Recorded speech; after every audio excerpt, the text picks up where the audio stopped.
बिस्मिल्लाहिर्रहमानिर्रहीम, अस्सलाम वालेकुम। मैं हूं एडवोकेट मोहम्मद औरंगज़ेब खान और तमाम नाजरीन को वेलकम करता हूं। अच्छा नाजरीन, आप लोगों को बेवकूफ़ बनाने का एक सिलसिला जारी और सारी है और आप भी बेवकूफ़ बनते जा रहे हैं। एक मोतबर एंकर, बहुत बड़ा नाम, जिसको बड़ा नाम आप लोगों ने बनाया है, उसने इतनी सारी स्टोरीज की हैं कि अगर गिनने में बैठ जाऊं तो पता नहीं कितने टाइम की वीडियो बन जाएगी। आप लोगों ने उनकी स्टोरीज को देखा, काफ़ी सारे लोग उनसे एक्सपायर हैं, इतने इंस्पायर हैं कि जनाब बस लोग कहते हैं कि यार वो बंदा पूरे पाकिस्तान में काम कर रहा है। और वो बंदा जब इतनी गैर जिम्मेदाराना स्टेटमेंट्स देता है तो तब इंसान सोचने पर मजबूर हो जाता है कि हम किसको फॉलो कर रहे हैं यार। ऐसा कौन सा शख्स है जिसके बारे में हम पता नहीं क्या क्या कुछ सोचे बैठे हैं। मैं बात कर रहा हूं इकरारुल हसन की।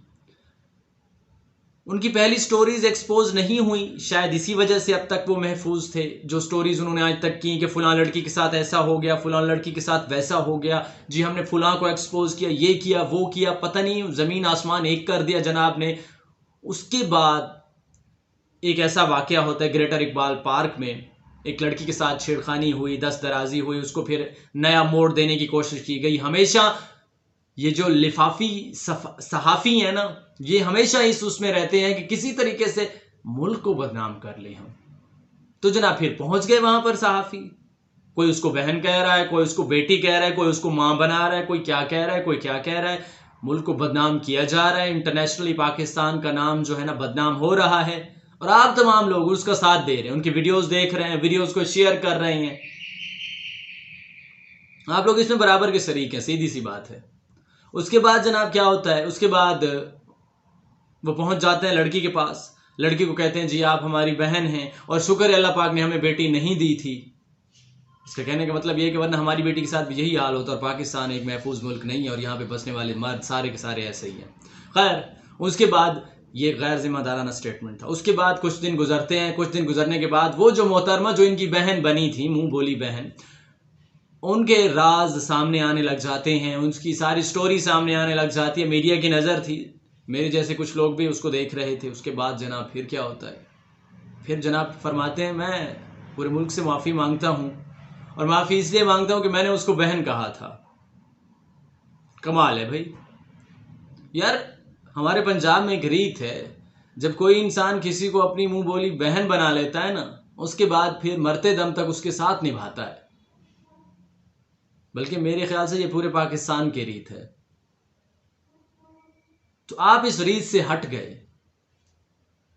जो गैरतमंद भाई होता है वो कभी अपनी बहन को छोड़ता नहीं है, बल्कि उसकी तस्हीह करता है और मुश्किल वक्त में तो वैसे ही नहीं छोड़ता। आप दोनों सूरतों में एक गैर जिम्मेदाराना किस्म की स्टेटमेंट दे रहे हैं, कौम से माफ़ी मांग रहे हैं।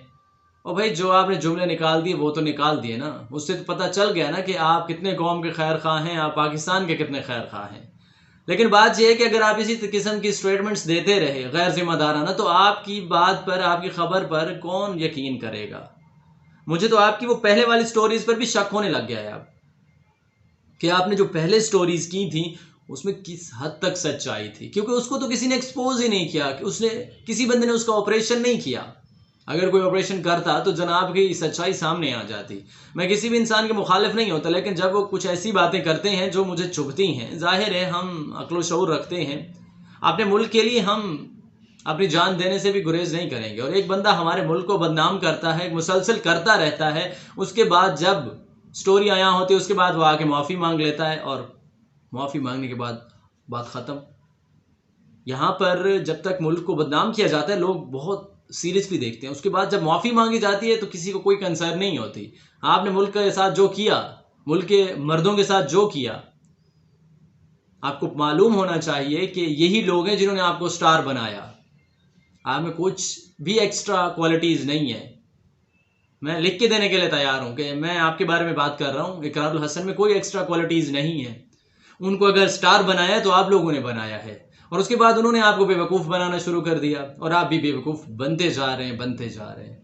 तो मेरा कहने का मकसद ये था कि जनाब उससे कोई जवाब तो मांगे, भाई आप कैसे भाई हैं कि अपनी बहन को मुश्किल वक्त में छोड़ के चले गए। उसके बाद अपने दिए गए स्टेटमेंट से आप फ़ौरन यू टर्न ले जाते हैं। सहाफ़ी कभी भी गैर मुसद्दक़ा ख़बर फैलाता नहीं है।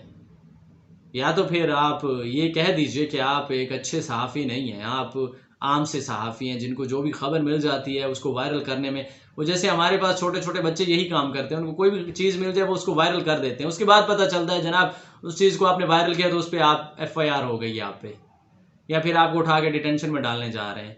तो इसलिए मैं अपनी तमाम नाज़रीन से भी ये रिक्वेस्ट करूँगा कि ऐसे सहाफ़ियों के साथ रहें जो बिल्कुल मुसद्दक़ा काम कर रहे हैं। ऐसे लोग तो कौड़ी भाव मिल रहे हैं जो कि आपको सुनी सुनाई बातें सुना देते हैं, और जब आप एक बहुत बड़ा नाम बन जाते हैं तो लोग आप पर यकीन करते हैं। इकरारुल हसन साहब, आपको थोड़ा इस बारे में सोचना चाहिए और नेक्स्ट कभी ऐसा बयान मत दागिएगा। थोड़ा सब्र से काम भी लेना है। अगर किसी के साथ ज़्यादती हो जाती है, मैं एक वकील हूँ, आपको अगर मैं सिर्फ अपने डिस्ट्रिक्ट कोर्ट की बात करूँ, हाई कोर्ट को छोड़ देते हैं, डिस्ट्रिक्ट कोर्ट में जो ज़्यादतियाँ होती हैं ना, जैसे आप रिएक्ट करते हैं तो कसम से आप 2 दिन भी ज़िंदा नहीं रह पाएंगे, आप ये दुनिया छोड़कर चले जाएंगे। इतना इंसान मायूस हो जाता है, इतनी ज़्यादती के केसेस इंसान के सामने आते हैं, लेकिन उस पर ऐसे रिएक्ट नहीं करना होता कि आप ये कह दें कि शुक्र है मेरी बेटी नहीं थी।